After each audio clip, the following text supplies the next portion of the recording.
Sige mga tao, hindi ko alam kung paano ito gumagana. Hindi ko rin alam kung may sabwatan sa likod nito o talagang ganito ang pag-unlad ng diskurso. Sa totoo lang, hindi natin kailangang magpakabisi sa teorya ng sabwatan kung kitang-kita naman natin kung paano kumikilos ang isang ideolohiya. Anong ibig kong sabihin? Kaya bawat bansa sa kanluran ngayon ay may sariling internal na debat. Kahit na parang mas lalo tayong nahahati at mas lalo tayong nagiging radikal sa sarili nating mga paniniwala. Ngunit hindi may kakaila ng sinuman na may debate tungkol sa imigrasyon sa lahat ng bansa sa kanluran. Sa usaping imigrasyon, kadalasang dalawang bagay ang pinag-uusapan ng mga tao. Integrasyon at asimilasyon. Baka narinig mo na ito. Ano nga ba ang ibig sabihin ng mga ito? Ang integrasyon ay nanggangahulugang kapag may dinalang tao mula sa ibang kultura sa iyong kultura, nagiging bahagi sila ng sistema. Iyon ang tinatawag na integrasyon. Halimbawa, sa Australia, may malayang pamilihan at demokrasiyang liberal. Ang mga tao mula sa hindi demokratiko o kahit hindi kapitalistang lipunan ay pupunta rito. Bibili ng bahay at maghahanap ng trabaho. Sila ay may sasama sa sistema. Hindi tulad ng Amish na di kabilang sa pangunahing lipunan ng Amerika. Pero may isasama sila. Maganda yan. Layunin ng bawat bansang nagbukas sa imigrasyon nito. At may saysay naman talaga. Dahil bakit mo naman gusto magpasok ng mga tao mula sa ibang kultura kung hindi rin lang sila makikibahagi sa iyong ekonomiya? Dahil maniwala ka man o hindi, kaliwa ka man o kanan, gusto mong lumago ang iyong ekonomiya dahil ang ating mga ekonomiya ang nagsisiguro na mapanatili natin ang magandang pamumuhay at patuloy na umuunlad, patuloy na gumaganda ang ating buhay. Lumabas na hindi gumagana ang integrasyon kung walang asimilasyon. Ano ba ang ibig sabihin ng asimilasyon? Tinanong ko si ChatGPT na ipaliwanag ito sa akin at babasahin ko yon sa inyo. Kapag ang isang individual o grupo mula sa isang kultura ay tumatanggap ng mga pamantayan, pagpapahalaga, pag-uugali, at pagkakakilanlan ng ibang kultura, nakadalas ay ang dominanteng kultura. Umabot sa puntong, nawawala ang orihinal nilang kultura. Gamitin natin ito sa mga Muslim, Indiano o ibang kultura. Kaya, pumupunta sila sa mga kanluraning bansa at iniiwan nila ang kanilang mga lumang pamantayan sa kultura. Halimbawa, pag-usapan natin ang mga Muslim. FGM, pag-aasawa ng bata, pag-ayaw sa malayang pananalita, kalayaan sa relihiyon, kalayaan mula sa relihiyon. Lahat ng mga konseptong ito ay lubos na banyaga sa doktrina ng Islam. At dahil dito, nahihirapan ang mga Muslim na bitawan ng mga halagang ito. Naharap tayo sa kakulangan. Kakulangan sa kasanayan, kakulangan sa mga tauhan. Sa pangkalahatan, bumababa ang populasyon. Kaya magdadala tayo ng mga tao mula sa ibang kultura sa pangakong sila ay mag-i-integrate at mag-assimilate. Basahin mo ang mga naunang pahayag ng mga pabor sa imigrasyon. Lagi nila itong ipinapangako. Sa madaling sabi, sinasabi nilang mag-aangkat tayo ng tao mula Pakistan, Syria, Lebanon at Batapo. At magiging katulad sila ni Haris Sultan. Ngayon, naging malinaw na hindi yon ang nangyari dahil nakita natin ang mga nangyayari sa UK. Ang UK ay sentro ng tensyon, okay? Nangyayari ito sa Canada, New Zealand, Australia, nangyari na sa France at Germany, at nangyayari rin sa Amerika. Dahil malaki ang Amerika, marahil ang Amerika ang huling bansang mapapasailalim sa Islam. Ginagawa rin ng mga Muslim ang lahat ng kanilang makakaya, pati na rin ang ibang kultura tulad ng mga Indian. Ngayon, mas magaling ang mga Indian sa integration at assimilation higit pa kaysa sa mga Muslim. Lalo na ang ikalawa at ikatlong henerasyon ng Indian, mas mahusay mag-assimilate dahil liberal at bukas ang kanilang isipan. Mas marami silang mga pagpapahalagang kapareho na sa kanluran kaysa sa mga Muslim, halimbawa. Ngayon, alam mo na ang halaga ng integrasyon at asimilasyon. Pag-usapan natin ito dahil may isang tao, di ko alam kung ito'y sabwatan o natural lang, na umuunlad ang mga diskurso. May ilang tao nagsimula ng tutulan ng ideya ng asimilasyon. Bakit ko kailangan mag-asimila? Bakit ko kailangan bitawan ang aking mga kultural na halaga? Bakit ko kailangan bitawan ang aking pagkakakilanlan? Una sa lahat, pinayagan ka makapasok sa kanluran sa kondisyon na ikaw ay mag-aasimila kalaunan. Hindi ka maghihiyaw ng Sharia sa UK.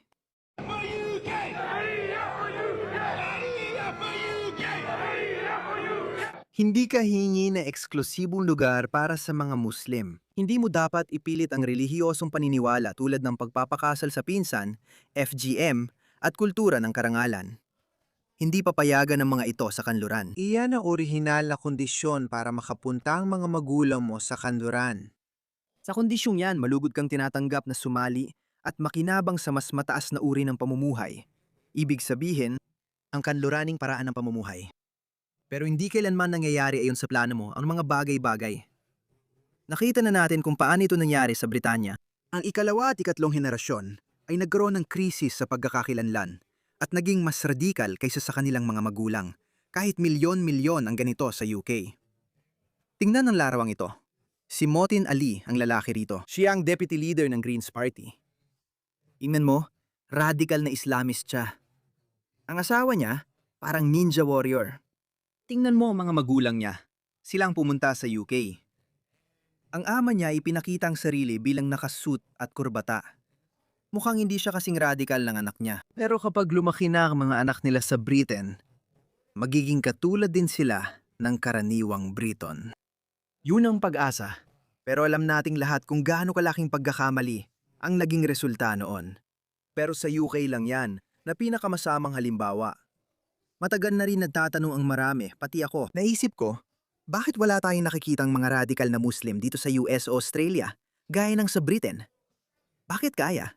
Matagal naming inisip na ang mga pumupunta sa Australia, lalo na 5 taon nang nakalipas, ay mga mataas ang kasanayan at edukadong Muslim. Hindi sila tulad ng mga taga-baryong inangkat ng Britain noong dekada 50 mula Mirpur, Pakistan, na itinuturing na atrasado kahit sa pamantayan ng mga Pakistani noon. Kaya mapapansin mo nga ilang British-Pakistani sa UK ay tila naiwan pa rin sa dekada 50. Hindi ng Britain, kundi ng Pakistan. Siguro nagkamali ang UK at mas tama ang Australia at Amerika dahil tanging pinakamagagaling lang ang dinadala nila. O iyon ang akala natin. Nakikita natin gayon sa Amerika nagkakaroon ng puwang ang mga Islamistang kilusan at may organisadong sabwatan sa likod nito. Hindi na lihim na ang Muslim Brotherhood ay pinopunduhan ng mga taga-Qatar o ng Qataris, kung paano mo man gustong tawagin. At sila ay nagtatayo ng mga lungsod na para lamang sa mga Muslim. Nagsimula na silang humiling ng Sharia. Sa tingin ko, mahigit 50 na akong video tungkol sa Islamisasyon ng Amerika. May playlist na The US. Puntahan mo at tingnan. Makikita mo lahat ng mga video ko tungkol sa Amerika sa paksang iyon. Kaya bawat bansa sa kanluran ay nai-Islamisa at nai-Indianisa, nagiging Hindu rin. Nangyayari rin yon. Pero gaya ng sabi ko, huwag muna tayong mag-alala dyan. Nagsisimula na mag-alala ang mga Canadian at Australian sa pagdami ng mga Indian at nauunawaan ko sila. Maraming Indian ang nagsasabing dapat protektahan ang kanilang bansa at kultura. Walang masama sa pagtatanggol sa iyong pamumuhay. Kung magpapapasok ka ng 1 milyong Pakistani, maswerte ka na kung may 10 katulad ni Hari Sultan doon. Maswerte ka na kung makakuha ka kahit isa. Pero nakikikita ko na maraming dating Muslim na Pakistani na ayaw gawing Islamiko o Pakistaniko ang anumang banyagang bansa na kanilang pinupuntahan. Pasensya na, hindi ko ito sinasabi para magyabang. Madalas ko lang iniisip kung bakit ako naiiba. Bakit hindi ako nakakaramdam ng katapatan sa kulturang pinagmulan ko sa Pakistan o sa lungsod kong Lahore? Si Marian Foki ay ipinanganak sa Lahore based sa kanyang asal. Marami siyang puna sa Australia at laging pinupuri ang Pakistan. Pero ayaw naman yung tumira doon. Pero ikaw, gusto mong kontrolin ang mga itim na babae? Gusto mong kontrolin kung paano namin tinutulan at nireklamo ang pagtrato sa mga itim at kayumanggi. Gusto mong ikahon kami sa kung ano ang idinidikta ng puting supremacistang sistema na tamang paraan ng pagpoprokesta at pagtutol. Ang anak niya itutol sa mga puti at Australia, kahit doon siya ipinanganak at lumaki. Madalas kong tanungin sarili ko kung bakit hindi ko nararamdaman yon. Simple lang. Tinitingnan ko kasi ng objektibo ang mga bagay, kaya ateista ako. Isipin mong alien ka na napunta sa parte ng galaxy na ito. Tapos nakita mong may buhay at matalinong nilalang sa planetang ito. Kaya ng mga taong ito na magtayo ng mga sibilisasyon, mga lungsod, mga gusali, at kahit makarating sa buwan. Sige, tingnan natin. Aling sibilisasyon ang nasa rurok na yon? Oh, sige, may nakikita ako. Tingnan mo ang rehiyon na yon. Sige, nakatira pa rin ang mga tao roon sa barong-barong at kubong putik. Sige, walang malaking pagunlad. Namumuhay sila sa matinding kahirapan at mababang kalidad ng buhay.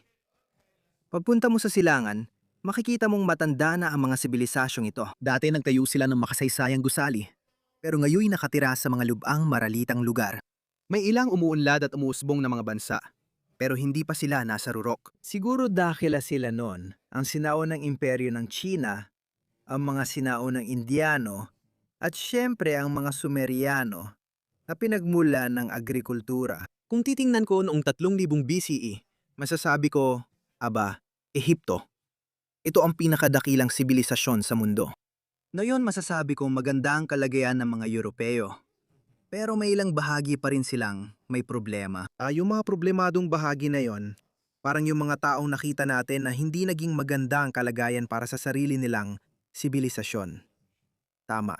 May isa pa sa kabila ng dagat. Silipin natin. Sila talagang pinakamahusay. Tingnan mo, silang may pinakamalaking ekonomiya at militar. Meron silang malalaking korporasyon. Tingnan mo ang dami ng gusali at pati ang China. Iba ang sistema nila, totalitarian. Ganyan ko ito nakikita. Ang definisyon ko na isang nakahigit na sibilisasyon ay napakasimple. Aling sibilisasyon ang nagbibigay ng pinakamagandang pamumuhay o kalidad ng buhay sa mga tao nito. Ito ay ang kanluran. Kaya kapag dumating ka, kapag narating mo ang konklusyong yan, bilang ateista, naghahanap ka ng objetibong realidad at katotohanan at malinaw ito. Ayokong kunin ng Amerika o Europa o ng kanluran sa pangkalahatan ang kahit ano mula sa mga bigong hindi maayos na lipunan. Hindi ito usaping lahi. Sabi ko nga, kung titingnan ko ang mundo noong 3000 BC, masasabi ko na ang mga Ehipsyo ang pinakamahusay.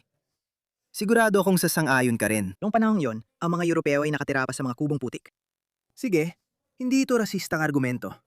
Di ko nang maintindihan bakit naiinis ang mga tao tuwing may nagsasabi tungkol sa atrasado o maunlad na kultura o sibilisasyon. At sa huli, ang isang kultura o sibilisasyon ay refleksyon ng asal ng mga taong naninirahan dito. Yun lang yun. Kaya sige, pasensya na. Masyado nang humaba ang sermon ko. Kaya ngayon, ang salitang asimilasyon ay tinutuligsa na. Nakita kong artikulong ito ng isang Muslim-Amerikano na inilatala sa Washington Post 2 linggo nang nakalipas. Ang pangalan niya ay Shadi Hamid. Sabi niya, bakit kailangan maging katulad ng ibang mga Muslim? Isang argumento kontra asimilasyon. Oo nga, bakit kailangan magsuot tayo ng Amerikana at kurbata? Bakit kailangan nating magbago? Ipinagmamalaki natin ang kultura ng pagpapakasal sa pinsan, pagpapakasal ng mga bata, pagsusuot ng burka at nikab, at hindi pagbibibigay ng kalayaan sa kababaihan sa kanilang katawan. Bakit natin kailangan talikuran yon? Yan mismo ang sinasabi niya. Dapat bang nakadepende ang karapatan ng isang minoryang komunidad na manatili sa Amerika sa kahandaan nilang umayon sa pangunahing agos ng kultura? Oo. Kung gagawa ka ng isang hiwalay na lipunan, pumunta ka sa sentro ng lipunang yon. Ibig sabihin, Afghanistan, Pakistan, o saan ka man galing, bumalik ka ron. Sumagot siya na hindi dapat nakadepende doon, kundi kahit ano. Lahat tayo ay Amerikano, pero hindi ka Amerikano. Hindi ka maaaring maging Amerikano kung hindi mo tinatanggap ang mga pagpapahalagang Amerikano dahil ang mga pagpapahalaga ang humuhubog sa iyong lipunan at ang mga lipunan ang nagtatakda kung anong uri ng pamumuhay ang magkakaroon ka. Kaya hindi. Ipa-deport. Gusto kong gumawa ng video tungkol dyan dahil nailatala ang artikulo noong Abril 9 sa Washington Post. Mga 2 linggo nang nakalipas. Hulaan mo kung sino nagsasalita tungkol dito ngayon? Ang ministro para sa Home Affairs ng Australia na si Tony Burke ay nasasakupan ng Bankstown, pinagmulan ng mga terorista ng Bondi. Si Navid Akram at tatay niya. Nakalimutan ko pangalan niya. Hindi naman mahalaga. Tony Burke. Pakinggan natin ang kanyang nakakagulat na lohika. Mula, hindi ko alam kung may George Soros na nakaupo doon na nagbibigay ng utos sa mga mamamahayag ng Washington Post at mga politiko na, oy, atakihin natin ang asimilasyon dahil kailangan nating alisin ang asimilasyon. Kailangan nating lumika ng mga magkakahiwalay na lipunan. Hindi ko alam kung may lihim na pagpupulong ng mga masasamang tao na nakaupo sa isang mahabang mesa at nagbibigay ng mga utos na ito. O baka ganun lang talaga umuunlad ang diskurso. Sa totoo lang, wala akong ebidensya. Baka ganun lang talaga umuunlad ang mga diskurso. Sa kasaysayan ng tao, nangyari na ito. Ang mga tao ay mga ideolohista at ang mga ideolohista ang humuhubog sa mundo. Ang mga tao na may materialistikong interes tulad ng pera, kasikatan, impluensya at kung ano-ano pa. Oo, gumagana yan sa ilang pagkakataon, pero hindi sila ang humuhubog sa mundo. Ang mga ideolohista ang humuhubog sa mundo. At sa ngayon, may dalawang naglalabang ideya tayo. Sa totoo lang, tatlong naglalabang ideolohiya ang meron tayo. Mga taong tradisyonal, pagdating sa kultura mula sa pananaw ng kanluran, mga nasyonalistang pangkultura, kahit ano pa ang itawag mo sa kanila. Tapos meron kang mga globalista, mga kaliwang woke, na parang sira na naniniwala na dapat walang hangganan, papasukin ang lahat, at mamuhay tayong magkakasama ng payapa, kakanta ng kumbaya, at bubuo ng iisang pinag-isang pandaigdigang kultura. At sa tingin ko, si Tony Burke ay naniniwala dyan. At pagkatapos, may isa pang naglalabang ideolohiya, ang ideolohiya ng mga Islamista. Sigurado ako may iba pang ideolohiya sa labas ng kanluran. Pero binanggit ko lang ang Islamismo dahil ito ang dominanting ideolohiya sa kanluran ngayon. Sana talaga ay hindi sila magtagumpay. Pero mahihirapan tayo habang may ganitong mga tao sa ating paligid. Hindi ko ibig sabihing pisikal silang mananakit, kundi sa intelektual. Hanggat may ganitong tao, mahirap talunin ang Islamismo. Wala sa mga ideolohiyang ito ang kayang mamuhay ng mapayapa. Sa kabila nito, naminiwala ang mga globalista na posible ito. Sa totoo lang, hindi. Galit sila sa kanan. Galit sila sa mga konserbatibo. Sa ngayon, nag-aaway ang mga ideolohiyang ito, pero magkakasabwat sila sa mga Islamista. Ang mga Islamista ay naghihintay ng pagkakataon para makalamang at may pabitay ang mga taong ito sa crane, gaya na nangyari sa Iran. Pakinggan natin siya. Ang imigrasyon ay tungkol sa kagustuhan ng mga tao na maging bahagi ng Australia kapag lumipat sila roon. Hindi ko tinanggap ang salitang asimilasyon. Ayokong mawala sa mga tao kung sino sila. Ang salitang integrasyon ay matagal nang ginagamit bilang bahagi ng usaping multicultural. At yun nga yun, gusto natin ng mga tao kung sino talaga sila. Hindi ako sangayon sa melting pot na parang kailangan mong isuko ang pagkakakilanlan mo. Sabi ko na sa'yo, hindi gagana ang integrasyon kung walang asimilasyon. Hindi pwede yon. Kasi paano magkakaroon ng mga taong hindi naniniwala sa sistema mo? Kung di sila naniniwala sa sistema mo, di sila makaka-integrate. Sikat ang ganitong pananaw sa Britanya at madalas naririnig. Sabi ng mga Muslim, Muslim muna sila bago ang iba. Ang pamunahing katapatan namin ay para sa Islam. Ang pinakamataas kong katapatan ay hindi sa anumang bansa, kundi sa lumikha ng mga bansa kay Rabbul. Malinaw at diretsahan kong sinabi na ang pinakamataas na katapatan ng bawat Muslim ay dapat walang kondisyon na sa lumiha lamang. Sabi ni Tony Burke na kailangan nating tanggapin sila kung sino sila. O, sinasabi na nila sa'yo kung sino sila. Pakinggan mo sila. Ayon sa ating relihiyon, dapat nating kamuhian sila para kay Allah at mahalin ang minamahal ni Allah. At kabaligtaran niyan, kinamumuhian natin ang mga kinamumuhian ni Allah. Hindi natin mahal ang isa't isa. Hindi tayo nakakasundo. Hindi rin tayo magkaibigan. Naiintindihan mo ba? Magkaaway tayo. Simple lang, walang integrasyon at multikulturalismo. Walang pagkakaiba-iba, walang pagpaparaya. May sarili akong tema, may sarili kang tema, may sarili kang demokrasya, may sarili kaming sharia, may sarili kang malayang paghahalo, may sarili kaming nikah. Meron akong daan-daan ganitong mga video. Daan-daan ganitong mga video. Saan mo gustong matapos ito? Hindi sila nakatira sa Pakistan, Gaza o Afghanistan. Kasama natin silang naninirahan. Araw-araw nilang sinasabi sa'yo. Tumigil na akong mag-save ng bagong video kasi puno na ang folder ko. Tingnan mo, ang lalaking ito ay kumakandidato sa konseho sa Britanya. Ang pangalan ko ay Adibasi, ako isang Quran na manus, Lozel Stasbay, ako isang negosyante, isang mabuting tao, at isang... Hindi ko tinanggap ang asimilasyon. Ayokong mawala ang tunay na pagkakakilanlan ng mga tao. Tinatanggap namin ang mga tao kung sino sila. Gusto namin ang mga tao dahil sa kung sino sila. Ganon siya. Iyan ang nangyayari kapag hindi mo pinipilit ang mga bagong dating na migrante na matuto tungkol sa nanghingibabaw na kultura. Mag-assimilate. Kaya napakahalaga ng asimilasyon na sinumang tao na iniisip na yon na ayos lang na atakihin ang ideya ng asimilasyon, na malinaw namang malaki na ang pagkabigo, patuloy nilang binabago ang pamantayan. Hindi ba kamangha-mangha yun? Nabigo ang asimilasyon. Hindi natin kaya ang mga taong ito. Imbes na ipa-deport sila o doblehin ang pagsisikap para matiyak na maasimila sila, sinasabi nilang sumuko na lang tayo. Hayaan na lang natin pumasok ang lahat. Sa tingin mo, ano mangyayari kung magdala ka ng mga Afghan na napaka-konserbatibo dito sa Australia? Alam mo na ang mangyayari, kaya hindi na natin kailangang pakinggan ang mga tangang tulad ni Tony Burke. Pasensya na, tanga siya. At alam niya na, ang kanyang nasasakupan ay karamihan ay Muslim. Tapos na talaga ang kanyang karerang pampulitika. Kapag nalaman ng mga Muslim sa Bankstown, Lekamba at iba pang lugar sa Sydney na marami na sila, maglalagay sila ng sarili nilang kandidato. Ganun lang. Nako, yung taong yon, si Ahmed. Grabe yung taong yon. Kailangan kong gumawa ng hiwalay na video tungkol sa kanya. Isa siyang tunay na jihadi at pinakamapangganib na Islamist sa Australia na nasa pwesto. Hindi rin siya ang una, alam mo? Gagawa ako ng video tungkol sa 5 prediksyon sa Australia sa susunod na 12 buwan. Target nila ang asimilasyon. Sige. Kaya wag mo hayaang makalusot ang argumentong yan. Labanan mo ito ng agresibo, walang awa, at malakas hanggat kaya mo. Dahil bukas, sasabihin nila sa'yo na ayos lang na magkaroon ng mga Muslim gar at ipatupad nila ang sarili nilang mga kaugalian sa kalsada.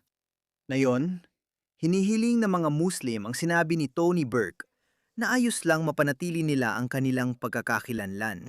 At ang mga Muslim, alam natin, ayaw nila ng alak, ayaw nila ng baboy, ayaw nila ng mga pub, ayaw nila ng estilo ng pamumuhay ng mga taga-kanluran. Kaya kung tatanggapin mo ang idea na dapat payagan ng mga Muslim na maging kung sino sila at hindi mag-assimilate, oo. Tama lang ng kahangahangang Muslim na ito sa Britanya ay humiling na walang mga pub sa paligid ng mga mosque. May pub sa tabi ng Masyura. Tingnan mong lalaking ito. Oh, ang lalaking ito. Nilalabag nila bro. Paano ito posible? Ano nangyari yon? Sabi ni Tony Burke na hindi pwede. Hindi niya kilala si Tony Burke, pero ito ang gusto niyang ipatupad. Kaya binibigyan tayo nito ng kaunting silip sa pag-iisip ng labor. Alam na natin kung anong sasabihin ng mga Greens. Sasabihin ng mga Greens, sige, umalis na kayo. Umalis na lahat ng puti, umalis na. I-decolonize ang bansang ito. Isauli ito sa mga katutubo. Nakakita ako ng meme kung saan na talagang interesante. Humingi ng paumanhin ang Partidong Labor sa katutubo dahil sa pagsakop sa kanilang bansa. Kaya nagtanong ang isang katutubo kung paano sila humihingi ng tawad. Sa muling pananakop sa kabataan gamit ang mga kayumangging tao. Kalokohan ito, kaya huwag palusutin ang argumentong ito. Hindi sila titigil hanggat hindi nawasak ang bawat dakila at maunlad na bansang kanluranin. Iyan ang gusto nila. Pasensya na, pero yon ang pinakamalaking sakuna sa sibilisasyon. Hindi ko akala ay magtatagumpay sila, pero hindi dapat balewalain.